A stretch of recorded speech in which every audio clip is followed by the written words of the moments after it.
she's very young, all right, and obviously has a lot of talent. She made lots of great reads, and I think that maybe a more mature Annette, in maybe a couple of years down the line, would not have moved in with Jack 7. The thing is that there were 2 short stacks at the table, and him and I had we had a lot of chips, both of us, so he's not going to be calling me with very many hands because he wants the other 2 players to bust first. So I figured he'd be laying down a lot of hands, and I just got unlucky that he had ace king.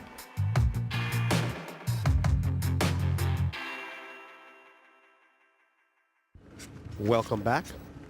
The stakes are pretty huge for Fraser and Burgess because obviously third place gets 50,000, second place 100,000. All in, pure aggression. Now, that's a good move because what he's doing is he's keeping the pressure on.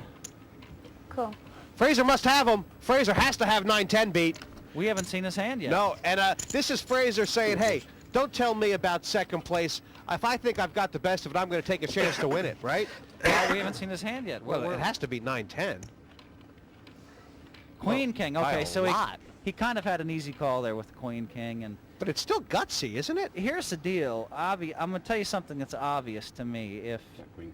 If Slade wins this pot somehow, he is going to win this tournament because Burgess is just not aggressive enough to win this. And if Fraser wins it, he's got, well, he's right back in it. He's right back in it for the European Open title. Yeah, but Slade doesn't mind this. He's 2-1 underdog when he gets to take somebody out. He's flopped a 9. Fraser really laid it on the line here. 6 cards. Yeah, Fraser. But Fraser got in with the best hand. Now, Fraser's looking for any paint. Even a jack's good for him. It gives him some outs. It's a 4. He's going to need a queen or a king on the river.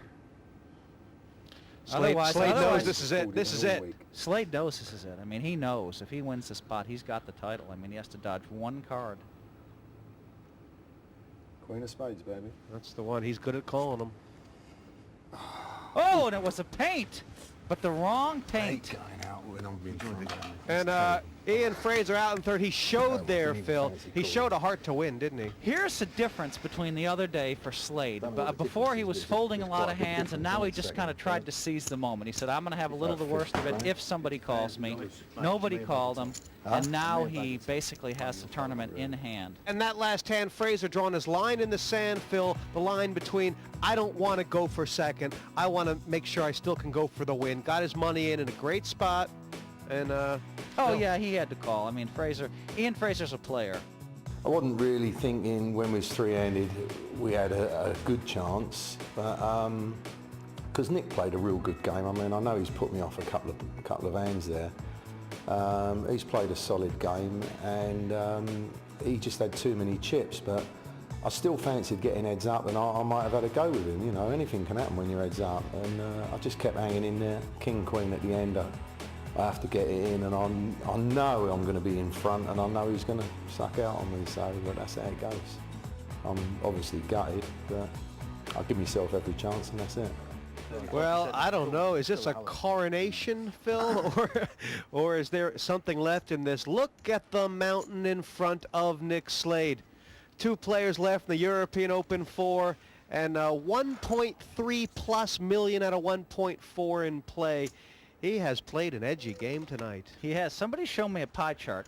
But Slade has to face Craig Burgess. And if you think back to Craig Burgess's night, I mean, he's never had many more chips than he's got right now. He's been the guy who kept his head, isn't he?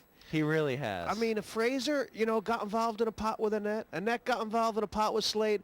Burgess played survival. This guy deserves to be there. He really does, and I think Fraser's back in the green room, and he's sick right now. And he's listening to me, and he's like, "You're right, I'm sick, Phil." Slade leads in every category, and obviously it's going to be just a question of the cards until if Burgess doubles up 2 or 3 times, and then it could be a road race, huh? Yeah.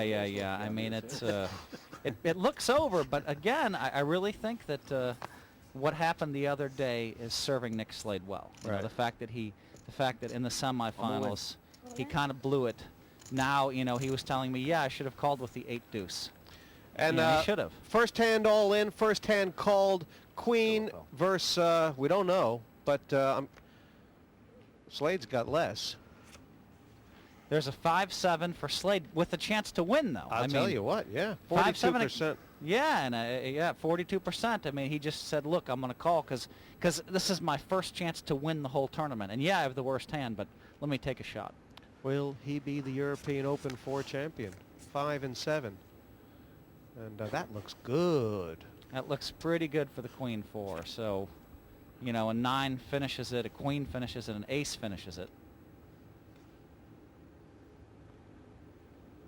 And 192,000. That's it. Over. Yeah. Now they could split it if a Queen comes, but Burgess with the double up, and Slade says, "How much is it?" And there is game starts now, doesn't it? yeah, and Slade doesn't mind paying it off either. Right. How much? 96,000. I got that. That's it. Here you go. Let's play the next hand. This is the route that both of these players have taken in this final. I mean, obviously, Burgess, you can see that black line just maintaining.